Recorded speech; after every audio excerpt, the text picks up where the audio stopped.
Head sõbrad, kaaslased, vennad ja õed. Mul ei olnud Jaani juttu ette valmistades kahtlust, et keskendun täna Jaani kiriku ja Treffneri kooli seostele. Vaatan ju igapäevaselt oma klassis õpetades sealt läbi akende Jaani kiriku altarisse, oleme õpilastega teinud isegi katse, et minu klassist teele saadetud laserkiir jõuab ilusti minust paremal olevale seinale. Tõsi, tänu võreakendele suudan tuvastada ainult liikumist, mitte enamat. Aga alustan ühest vähetuntud asjast, nimelt eksisteerib Hugo Treffneri gümnaasiumi ja Jaani kiriku vahel leping. Olin ise lepingu sõlmimise juures, allkirjastasid toonane peapiiskop Jaan Kiivit ja Treffneri gümnaasiumi direktor Helmer Jõgi. See tähendab, leping sõlmiti enne 2001. aastat.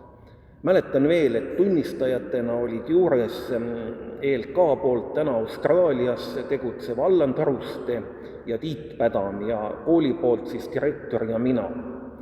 See on üks elegantsemaid lepinguid, mida ma elus olen näinud ning sisaldas täpselt ühte lauset. Käesolevaga tõdeme, et ELK Jaani kirik on ka Hugo Treffneri gümnaasiumi kodukirik. Tunnistan, tsiteerisin seda lepingut mälu järgi, sest Treffneri gümnaasiumis me seda lepingut enam üles ei leidnud. Tänane direktor Ott kinnitas, et ta on seda lepingut näinud, kuid peale paaritunnist vanades kaustades sorimist ta andis alla. Lubas mulle kindlasti teada anda, kui see kusagilt välja tuleb ja küllap ta ka konsistooriumi arhiivis peaks olema.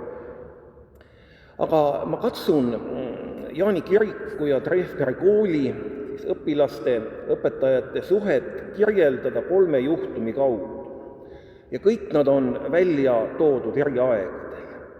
Alustan legendaarse vaimuliku ja õppejõu ning Treffneri koolis õppinud ja õpetanud Elmar Salumaa mälestuste raamatust Tiib pandud aastaile õlale. Vahemärkusena ma väga soovitan seda paksu raamatut, väga mitmekesine ülevaade kirikust aastakümnete jooksul. Lisaks veel tema enda saatus, vangilaager ja kõik see. Aga nüüd tsiteerin siis raamatut. Kurb juhtum, mis mind hingepõhjani vapustas, tuli mul aga lahendada omaenda klassis 39. aastal, 1939. Meile oli tulnud Lõuna-Eesti alevikust kena poiss, ta isa oli jõukas kaupmees, kuid ta oli just enne poja Tartus kooli saatmist leseks jäänud. Ta oli alguses kõikide lemmik, valiti klassivanemaks, kuid progümnaasiumi 2. klassis teda enam klassivanemaks ei valitud ja ta jäi isegi juhatusest välja, klassijuhatusest. 3. klassis, progümnaasiumi 3. klassis oli tal juba lõputunnistusel terve rida 3-sid, tulid ka esimesed 2. Ja Elmar Salumaa püüdis nagu aru saada, milles asi, ja ükskord ta leidiski põhjuse. Ühel õhtul, kui ma oma konvendis viibisin, helistas mulle üks konvendikaaslasi lähedal asuvast kohvikust ja teatas, et kohviku eesruumis asuval sendikassal on juba tükk aega mänginud koolipoisid, kellest mõned tema arvates peaksid olema minu õpilased. Läksin kiiresti kontrollima ja leidsin sealt eest 4 alaealist poissi, treffneristid, kellest üks oli minu murelaps.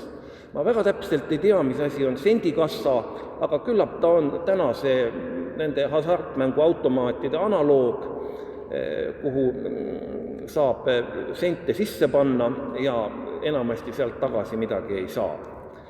Ja mis selgus, see noormees oli maha mänginud klassiraha, enda raha oli pantinud oma väärtuslikumaid asju kokku umbes 160 krooni väärtuses. See on suur raha, umbes samal ajal sai meie olümpiatšempion Kristjan Palusalu vanglavalvurina palka 70 eurot kuus. Ja nüüd Elmar Salumaa püüab noormehele läheneda, aga vastuseks on vaikus. Ja kord tuli mul taas õpilasega tegemist teha, aga direktor palus mind minna kõrval asuvasse Jaani kirikusse ja jälgida koori ja orkestri proovi. Võtsin poisi sinna kaasa, istusime kahekesi kiriku altari ruumist toolidel, võib-olla siinsamas kusagil. Ja organist tõi pillil kuuldavale händeli võluva largu. Seirasin selle mängu kestel juhuslikult oma naabrit ja märkasin hämmastuseks, kuidas üle poisi põskede veeresid paar jämedat pisarat. Jää oligi murtud, poiss tunnistas, kuidas see tema mängusõltuvus oli alguse saanud ja Elmar Salumaa ütleb, mida veel lisada. Poiss muutis oma suhtumist klassikollektiivi ja klassi suhtumine temasse. Samuti muutus rõõmsana ja avalana, liikus ta teiste hulgas ringi, võttis klassi üritustest osa ja õppetöögi suundus järjest paremale. Nii et muusika ja sõna on kaks asja, mida iialgi ei tohi alahinnata. Nüüd natuke müstikat. Hüppame ajas 40 aastat edasi ja kirjanik ja kultuuriloolane Juhani Pütsepp on kirjutanud 6 poisist, Treffneri kooli poisist, kes teadsid kindlasti, et Treffneri koolist tuleb salakäik Jaani kirikusse. Loen Juhani Pütsepp. Jaani kirikut ja Treffneri kooli ühendab maa-alune võlvitud kaarega salakäik, mille seina ääri kirjavad kalliskivid ja ammu surnud nunnade luud. Nii uskusid 6 poissi, kes 82. aastal raudkangidega keldrimüüri lõhkusid. 6 varju jooksis varakevade õhtuvidevikus üle Treffneri kooli siseõue Jaani kiriku poolse keldriukse juurde. Keegi võõras, see tähendab mitte ükski õpetaja ei tohtinud neid näha. Nad murdsid ukse lahti, seal oli omal ajal suusahoidla, kangihoobid hakkasid vastu telliseid rõksuma, peagi pidi sajandite vanust saladust varjanud loor langema ja vähemalt Pirita kloostri reliikviaga võrreldavad varalaekad avanema. Nii need poisid lootsid. Seiklusjanuste poiste uudisimu oli üles kütnud ka 2 pooleldi maasse vajunud kiviplaati Treffneri kooli ja Jaani kiriku vahelisel kõnniteel. Selge, seal all peab olema salakäik.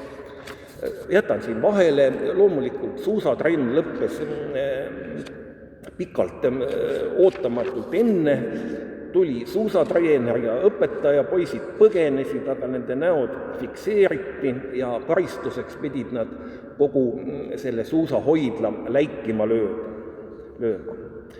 Klassivennad tulid tagasi 11 aastat hiljem, mitte enam hiilides, vaid direktor Helmer Jõgi loal.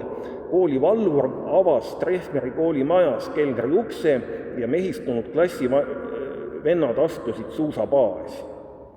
Klassivendade näod venisid pikaks. Kinni müürdud uks, mida nad 19 aastat tagasi elu ja au kaalule pannes lahti rõiusid, oli nüüd avatud. Kuid see uks ei viinud mitte maa-alusesse käiku, vaid lihtsalt teise sama siledasse keldriruumi. Seal ei olnud mingit salakäiku. Ja tegelikult võib-olla poistel vedas, sest arhitekt Udo Tiirma teab öelda, et need salapärased kõnniteeplaadid, mis olid sisse vajunud ja kuhu suunas poisid rõiusid, asus sajandeid tagasi Kuramaa printsest Hedvigi kuivkäimela. Nii et kullakambri asemel midagi muud. Aga samas see teatav saladuslikkus ja müstilisus annab koolile alati palju juurde. Ja 3. viimaseks näiteks liigun ajaloos 20 aastat tagasi. 1998 oli Treffneri koolis tulekahju, kool tegutses mitmel pool linnas, kui 2002 ühiselt remonditud hoonesse marsiti.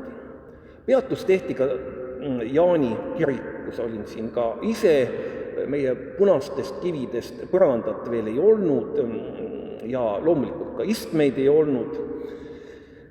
Ja õnnistust koolile läksime uude majja, palus toonane Tartumaa praost Joel Luhamets. Ja ta suutis meid kõiki üllatada, et õnnistust paluti tavalistele asjadele ja siis pisut vanas keelepruugis, õpilased seda sõna ei kasuta, palus Joel õnnistust ka õpilaste kurameerimistele.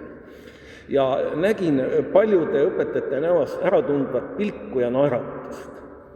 Ja nii see on. Kokkuvõttes ütlen ehk lihtsalt ja triviaalselt nende 3 näite põhjal, aga neid näiteid võib lihtsalt leida 30 või 300, et kirik ja kool naabritena reeglina rikastavad teineteist, nii on ka Jaani kiriku ja Hugo Treffneri gümnaasiumiga, ja toodud näidete põhjal võib see olla väljapääs ummikust, natuke müstikat ja suhteid, kus nooruse tormilisuse kõrval on olemas ka vastutustundlik õnnistus. Aitäh!